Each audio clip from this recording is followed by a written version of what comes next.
So Zayd bin Thabit, he was the one that was one of the people that was commissioned to compile the Quran by Uthman, but also by Abu Bakr. And he said, how can you command me to do something that Muhammad never did? Like, how can you ask me to put the Quran in a book, a mushaf, if Muhammad never did that? So, eventually he ended up agreeing.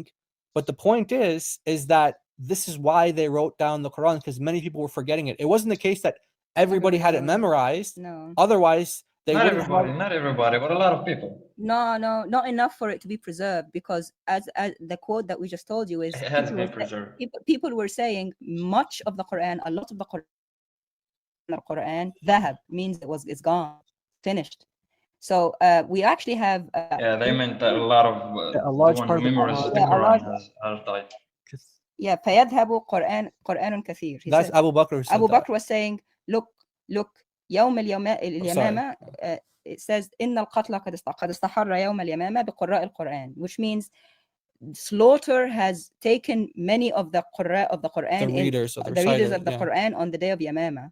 And he says, and I'm afraid that a lot of the Quran has gone with them. So he says, let's collect the Quran. He says, وَإِنِّي أَرَى أَن تَأْمُرَ بِجَمْعِ الْقُرْآنِ. Let's collect the Quran. Because why? Because people were dying in the battle that had learned the Quran. And then what did Zayd say? He said, كيف أفعل شيئا لم يفعله رسول الله. Like he said, how can I do something that Muhammad didn't do? Yeah, he says, and Omar was like trying to say, no, do it. So Zayd didn't want to do it. And then Zayd said, Omar and Abu Bakr kept, especially Omar, he kept going at him saying, let's collect it. Until it says Allah. Until Allah opened his heart. And we have hadith if you want. We have hadith if you wanted. Bukhari 719. Yeah, what's the relevance with what I was saying? The relevance is if everybody or a lot of people, like you say, knew the Quran, why did people? Why would Abu Bakr and Omar were begging Zayd? He was scared, literally, right? He was scared. He said, "Akhsha." Yeah, so he was scared. So you want to be scared. He's thinking logically. Yeah, exactly. So he didn't have this belief that you had that hey, everybody had the Quran memorized. He's like, I'm scared. We're gonna lose the Quran. And that was at the time of the Sahaba. Before Uthman. Yeah, that's said in the Arabic al-qiyam bil-asbab. Yeah, but that's before Uthman burnt all the copies of the Sahaba's Masahif. Before Uthman burnt all of them. And by the way, that's a good point too. I mean, this is a good point too, that why would you burn the copies of the Quran if everyone had it memorized? Why would you burn them? And even some of the Sahaba had their own Mus'hafs, and Uthman still burnt them. Yeah, because that's actually an argument for us, because they built a committee that they know they're trustworthy and they were with the Prophet and they know the Quran, which is not. They were not trustworthy. Ibn Mas'ud said, "Why would you take from Zayd's Quran? He was a little boy when he was in the loins of a kafir, right? He was fisol kafir, which means he was still not born. Well, he was learning 70 chapters of the Quran from Muhammad. So Ibn Mas'ud, a big senior companion, not like he wasn't like a little kid when Muhammad died. He was a senior companion of Muhammad, like older, and he said, "I'm not gonna don't give your Qurans up. Don't do this." And so for many years, about 200 years, the people of Kufa continued to use the Quran of Ibn Mas'ud. For 200 years. And the Muslims now don't use the Ibn Mas'ud Quran, even though Ibn Mas'ud was one of the four that Muhammad said, "Khud al-Quran min." From the four that Muhammad said, "Take your Quran from." Ibn Mas'ud actually didn't like the committee that you were happy about. He wasn't happy about them, and he wasn't happy that he was excluded from the committee. Yeah, he wasn't in it, even though Muhammad said, "Take your Quran from him." They didn't put him in the committee. Can you believe that? In fact, I would believe that because Uthman is one of the Prophet's most the Sahaba. So if he decides not to be in the guess what? Reason. The people that he chose. So he chose Zayd as one of the people to write the Quran. He also chose three men from Quraysh. Guess what? They were about 10 years old when Muhammad died. All three of them. We have their biographical literature. And they were about 10 years old when Muhammad died. They had no significance in Muhammad's. They had no. Are you comparing 10 years old of that time with the 10 years old? They had no significance. Milking from their moms nowadays. They had no significance in Muhammad's life at all. And they just happened to all be son-in-laws of Uthman. They happen to be married to his daughters. It's nepotism. Yeah. He didn't choose the best ones, or Ubay, Ali. Even though they were all available, he didn't choose them. And the four that Muhammad said. Yeah, he didn't choose them. He chose the ones that were married to his daughters because of nepotism, even though he had access to senior companions. And even Ibn Mas'ud's Quran and Ubay's Quran, they're all different to your Qurans today. And Ibn Mas'ud was known for his being against that committee. He said, that's wrong. They don't know the Quran like we do. And these are the ones that you guys got, the Uthman got the Quran from, that you guys pretend to get the Quran from. And even Uthman, even so, though you say he's a companion, he should listen to Muhammad. Muhammad, did he have in his committee any of the four that Muhammad said take your Quran from? No. Even though he knew, he chose his sons-in-law. And Zayd. And Zayd, Yeah. who was Zayd, okay, they're all kids. Zayd wasn't even born. Zayd ibn Thabit wasn't even born when the Quran was being revealed to Muhammad. He went to a little kid, and he had the big senior Sahaba still alive. What you talking about? Ain't no preserved.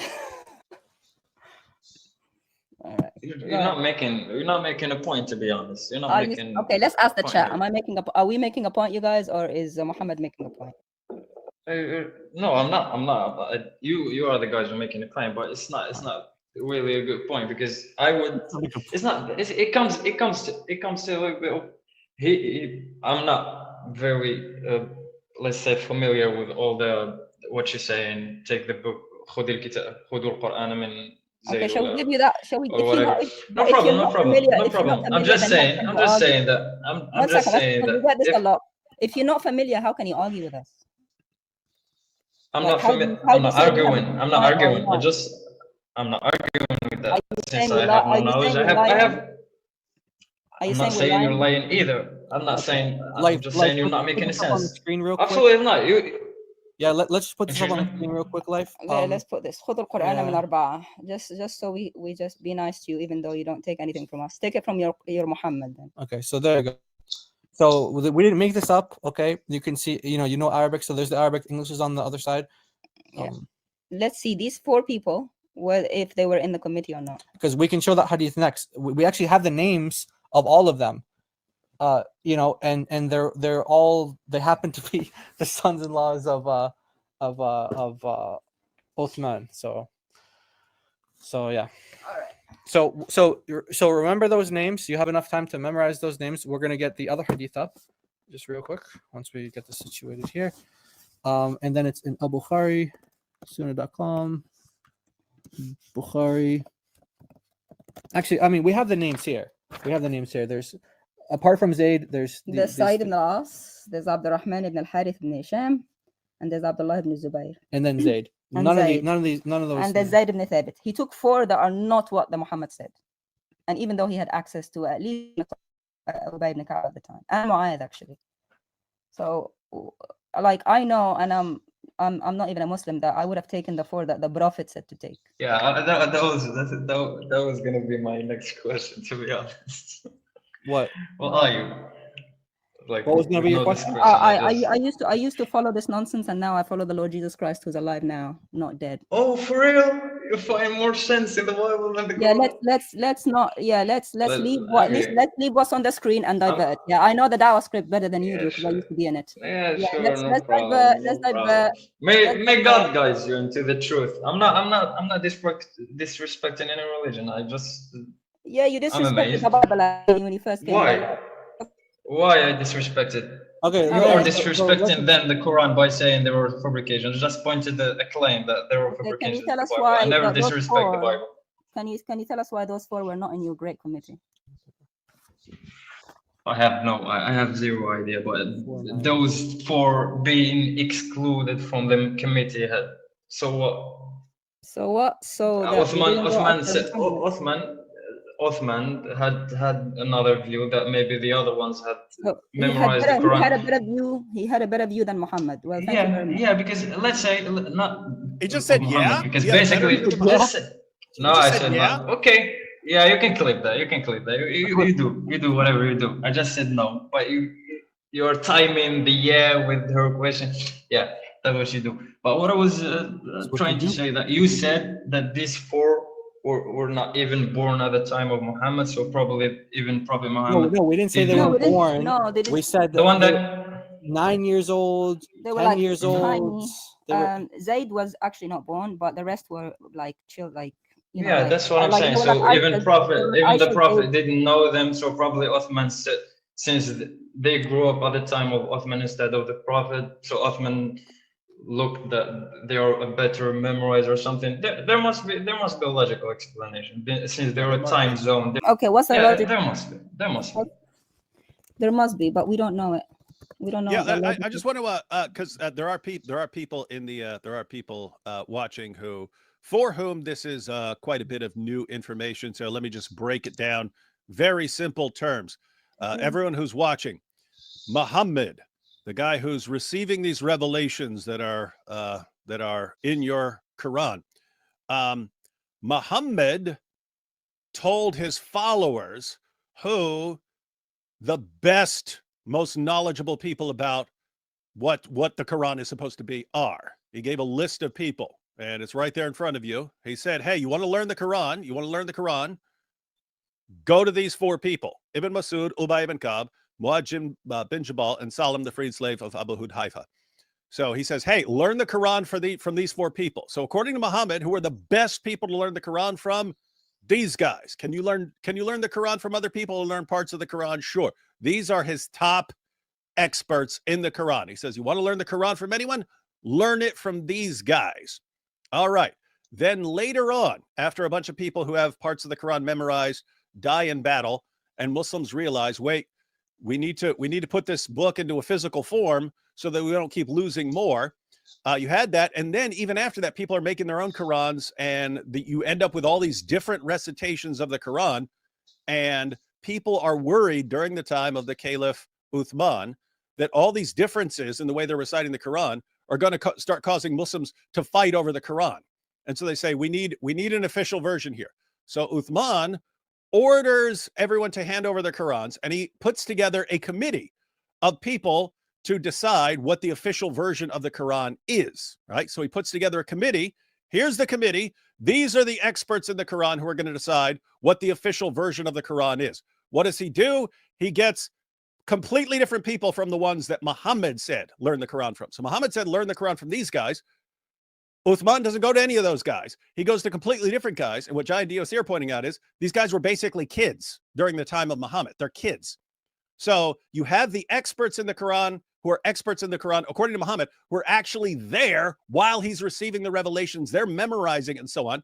And Uthman, by the time you get to Uthman, they say, okay, Uthman, you're going to decide what the Quran is. He gets a bunch of people who are kids, who are just little kids during the time when the Quran's being revealed. And it would be one thing if they all agreed. It would be one thing if Uthman's committee of children lined up perfectly with the experts that Muhammad chose.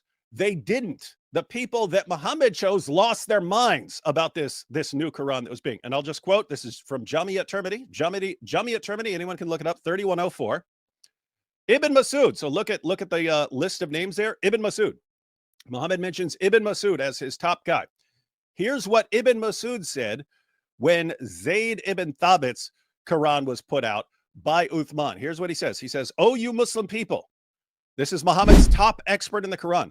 "Oh, you Muslim people, avoid copying the Mus'haf and recitation of this man. By Allah, when I accepted Islam, he was but in the loins of a disbelieving man." So this guy wasn't even born yet when I started learning Islam. He said, I accepted Islam. When I accepted Islam, he was but in the loins of a disbelieving man, meaning Zayd ibn Thabit. Who's Zayd ibn Thabit? He's the leader of the committee that produced the Quran that your Qurans today are ultimately descended from. And it was regarding this that Abdullah ibn Masud said, "O people of Al-Iraq, keep the Musahif that are with you and conceal them." He said, don't trust this guy's Quran. He doesn't know what he's talking about. He wasn't even born when I started learning the Quran. Don't trust him. Don't trust his Quran.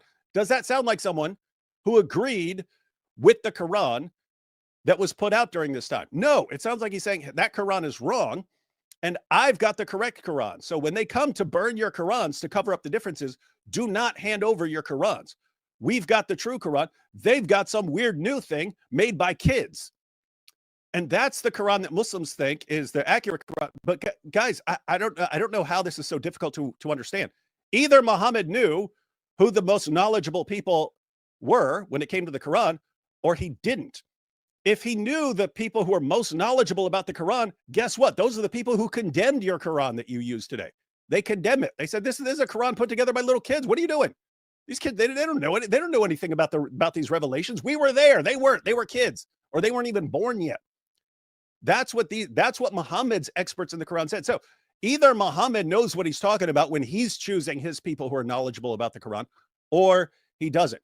If Muhammad knows who's most knowledgeable about the Quran, guess what? Those are the same guys who condemn your Quran today. So why are you telling us to trust it when the people Muhammad selected did not trust it? Or Muhammad didn't know who the best in the Quran is. And why should we take anything seriously? If your own prophet doesn't know who the most knowledgeable people about the Quran are, and Uthman gets to come along later and says, oh, dumb Muhammad, he thought it was Ubay ibn Ka'b and Ibn Masud and so on who knew the Quran best. No, it was these little kids. These kids know best. Kids always know best about everything. So that's the problem. It's either way, you got a problem here. And what do Muslim scholars say? No, perfect preservation, right down to the letter from the time of Muhammad, and it's all nonsense. Like how can you look at this and not see the problem? You've got a Quran that Muhammad's top experts in the Quran that were handpicked by Muhammad himself condemned. How do you not see the problem here? I don't know. David Wood just exposed how the earliest Muslims couldn't even agree on which version of the Quran was accurate or who had the authority to compile it. By rejecting the very companions chosen by Muhammad and turning to entirely different figures to assemble the text, the early community showed just how divided things truly were. David didn't just point this out, he showed it, step by step, straight from Islamic history. A true masterclass in uncovering what many prefer to keep buried. So the next time someone says the Quran has been perfectly preserved from the beginning, remember, even the earliest Muslims couldn't agree on what that preservation looked like. If this breakdown opened your eyes, make sure to hit that like button, share your thoughts in the comments, and subscribe for more powerful analyses like this one. See you in the next video.